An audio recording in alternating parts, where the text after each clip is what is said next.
I'm going to try and keep this short because I'm getting kind of frustrated by this series. This episode, however, opened great. It was a really interesting ambush situation that I didn't see coming, and I really like how they executed it. However, I had to Google and remind myself of who that guy even was. And then I remembered, oh yeah, he hasn't really been relevant to the core group of characters since season 2. And that kind of brings me to the frustration of this show. Game of Thrones really took its time to tell the story of the Starks and the Lannisters very evenly. I felt equally invested in both, and I genuinely had no idea who was going to win, especially after the end of season 1. And most of the side characters in Game of Thrones, if not all of them, had something to do with either the Starks or the Lannisters. They were all directly connected through 1 or 2 degrees to the core group of characters. But there are so many characters in this series that are just sprawling seemingly all over the place that haven't really been connected to the core group since in a season or longer, that it does just feel like too much work, and it feels a little too confusing to follow everyone's storyline. It doesn't help either that there's no truly intriguing characters like a Tyrion or a Cersei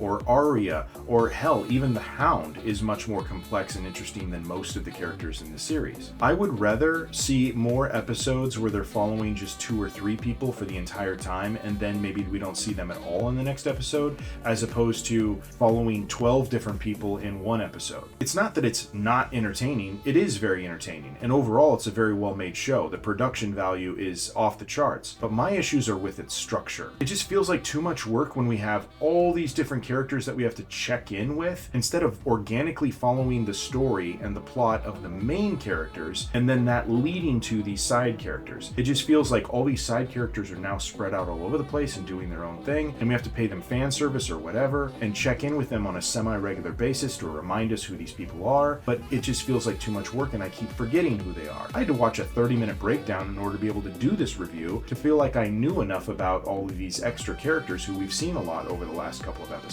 Speaking of which, if you haven't watched my review of last week's episode, it'll literally take you 5 seconds to go back and do so. I was pretty frustrated because, again, it's kind of the same problems that I'm having time after time after time. Too many characters, not enough focus on just one that allows us to lead to multiple others. I don't feel grounded with any one character more than the other. In this case, it's not a good thing. With Game of Thrones, there were so many different interesting characters that I felt connected with very early on that I did feel grounded every time we jumped into one of their storylines.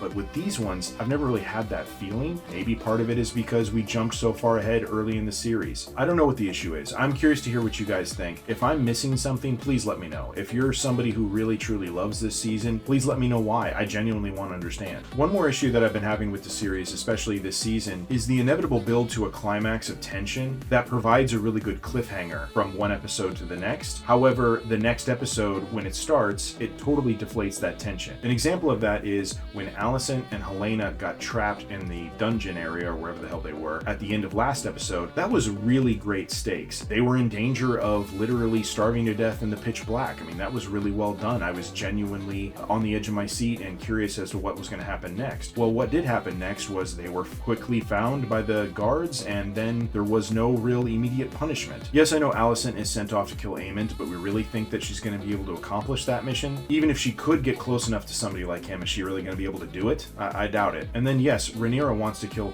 Helena's son, if it's a son, but that's a problem months away. There's still time for Rhaenyra to change her mind, for Helaena to escape again, for Rhaenyra to die. There's just many different ways that they can get themselves out of that situation, and we can't really speculate as to what's going to happen yet. So my point is, they're doing a really good job of setting up tension that provides us with a cliffhanger and then immediately deflating that. They've done that several times now in this season. And what that does is it makes it feel like a cheap trick in order to make me tune in next week. You don't have to hook any of us. We're all Game of Thrones fans. We're gonna come back next week regardless. So all that kind of does is piss me off, and it makes me feel like there's filler going on. There's these fake stakes that you're leading to, and then you take your foot off the gas, and now all of a sudden we have to build up to another fake state. That's what it feels like. Anyway, I'm getting myself all worked up here. I want to know what you guys think in the comments below, and I'll see you next time.